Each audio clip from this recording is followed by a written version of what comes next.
भगवान श्री राम और श्री लक्ष्मण जी रण लीला में नागपाश के बस में हो गए, नागपाश में बंध गए। ब्याल पास बस भये खरारी। नारद जी को समाचार मिला कि भगवान बंधन में। नारद जी ऐसे ही मौके की तलाश में थे, तुरंत गए। गरुड़ जी भगवान बंधन में बंधे हैं, सर्पों के बंधन में बंध गए हैं, उनका कल्याण तो आप ही कर सकते हो, उद्धार। गरुड़ जी गए। तुलसीदास जी वहां बहुत अनोखा संकेत देते हैं। खगपति तब धरि खाए माया नाग बरूथ। सांपों के पहले एक शब्द दिया माया नाग, माया के सांप थे। और माया का अर्थ मां माने नहीं, या माने जो हो नहीं फिर भी दिखे जिसके प्रभाव से, उसका नाम माया। तो सांप थे ही नहीं पर दिख रहे थे। इसका अर्थ है भगवान में बंधन है ही नहीं, दिखाई देता है। भगवान में बंधन नहीं है पर लगता है कि भगवान बंध गए। श्री तुलसीदास जी महाराज कहते हैं,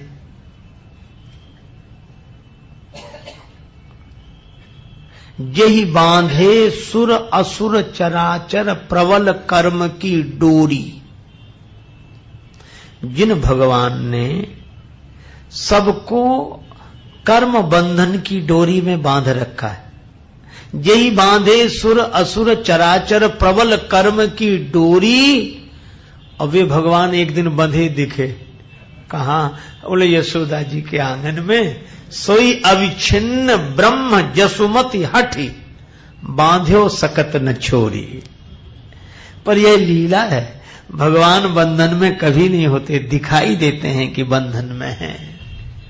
इसलिए भगवान का बंधन नहीं देखना चाहिए, भगवान का तो वंदन करना चाहिए। पर गरुड़ जी गए तो जो नाग नहीं थे फिर भी दिखाई दे रहे थे, उनको खा गए। खगपति तब धरि खाए माया नाग बरूथ। लौट कर आए। अब गरुड़ जी को यह संशय हो गया कि ये भगवान हैं या नहीं। भगवान तो सबको बंधन से मुक्त करते हैं, ये कैसे भगवान? इन्हें तो हमने बंधन से मुक्त किया।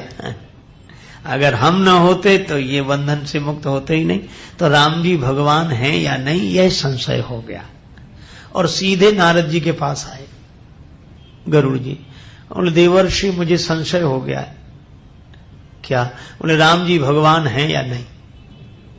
श्री राम भगवान हैं या नहीं, यह संशय हो गया है। नारद जी मनी मन हंसे, बोले जय हो भगवान की माया को प्रणाम है। नारद जी ने मन में सोचा कि अनेक बार मुझे भी यही बीमारी हो चुकी है, गरुड़ जी को भी हो गई। गए थे सांपों को काटने के लिए, पर सांप ने ही इन्हें काट लिया। कौन से सांप ने काट लिया? का संशय सर्प गृसेव मोहिताता। संशय के सांप ने काट लिया। और संशयात्मा विनश्यति, तो संशय की निवृत्ति कहां होगी? का सद्गुरु मिले जाहि जिम संशय भ्रम समुदाय। सद्गुरु के मिलने से संशय की निवृत्ति होती है। अब नारद जी से कहा कि आप हमारे संशय को दूर करो। तो नारद जी बोले कि भैया मेरे पास तो एक ही मुख है जो भगवान के गुण गायन में लगा है। मेरा मन मेरी मति सब भगवान में ही लगी है। अब एक मुख वाले से क्या समझोगे? आप ऐसा करो, हमारे पिताजी के पास, ब्रह्मा जी के पास जाओ। गरुड़ जी बड़े खुश हुए। कई बार आपने देखा होगा रोगियों को भी अभिमान होता है। हमने एक रोगी से बात सुनी, वो ऐसे सुना रहा था कह रहा था मुझे ऐसा वैसा रोग थोड़ी, यहां के डॉक्टर तो समझ ही नहीं सके। उन्होंने कहा कि तुम वहां जाओ। जब वहां गए, अरे उन्होंने भी कह दिया कि हमारे बस का कुछ नहीं, हमें समझ में। फिर उन्होंने वहां भेजा, फिर वहां से वहां, फिर बड़ी मुश्किल से वो समझ पाए। फिर मुख मुद्रा देखो जैसे यह भी कोई विशेषता हो। इसी तरह कई लोग जो प्रश्नकर्ता होते हैं, वो अपने प्रश्न को ऐसा शस्त्र की तरह रखते हैं। ऐसा सवाल किया उनकी तो समझ में ही नहीं आया, उन्होंने कहा उनसे पूछो, उन्होंने कहा उनसे पूछो। और सचमुच ऐसे लोगों को जब बड़े से बड़ा कोई समझाता है ना, तो उनका समाधान भले ही हो जाए, पर अभिमान बढ़ता है कि छोटे मोटे तो समझा ही नहीं सके हमें। अब गरुड़ जी का और अभिमान बढ़ा कि हमने ऐसा सवाल किया कि नारद जी नहीं समझा सके। कहते मेरे बस का नहीं, मेरे बाप के पास जाओ। ब्रह्मा जी के पास भेजा। अब ब्रह्मा जी के पास गए गरुड़ जी कि मुझे संशय हुआ है कि राम जी भगवान हैं या मनुष्य। ब्रह्मा जी मन ही मन समझ गए। बोले पहले ही बताओ तुमको भेजा किसने है यहां? नारद जी तो नहीं मिले? तो बोला हाँ उन्होंने ही तो भेजा है। ब्रह्मा जी उलम समझ गए कि ऐसा काम वही कर सकते हैं। लेकिन ऐसा है, मैं तुम्हें नहीं समझा सकता। क्यों? 4 मुख है मेरे और 4 वेद हैं। ये वेदों का वाचन करने में ही लगे रहते हैं, समझाने का समय नहीं। तुम ऐसा करो, शंकर जी के पास जाओ। अब गरुड़ के मन में और अभिमान हुआ कि ब्रह्मा जी भी नहीं समझा सके, 1 मुख वाले ने 4 मुख वाले के पास भेजा, और 4 मुख वाले ने कहा कि 5 मुख वाले के पास जाओ। एकानंद ने चतुरानंद के पास भेजा, चतुरानंद कहते हैं पंचानंद के पास जाओ। अब गरुड़ जी चले, शंकर जी रास्ते में मिल गए। गरुड़ जा रहे थे कैलाश, शंकर जी रास्ते में मिले तो प्रणाम किया और कहा कि महाराज आप समझा दो राम जी भगवान हैं कि नहीं, ज्ञान दे दो, मेरा संशय दूर करो। बड़ी बढ़िया बात कही शंकर जी ने। शंकर जी ने कहा कि प्रश्न तो तुम्हारा ठीक है, लेकिन मैं तुम्हें समझा नहीं सकता। क्यों? तुम रास्ते में मिले हो। मिले गरुड़ मार्ग महामोही, कवन भांति समझावो तो ही। तुम रास्ते के बीच में मिले हो, इसलिए मैं तुम्हें नहीं समझा सकता। अच्छा, रास्ते में बीच में मिलने का क्या अर्थ है? शंकर जी का व्यंग यह था कि या तो तुम वहीं रहते जहां तुम थे और मैं पहुंचकर तुम्हें समझा देता तो तुम समझ लेते, या फिर तुम वहां आ जाते जहां मैं था तो बिना समझाए तुम समझ जाते। गुरुदेव का संकेत क्या है?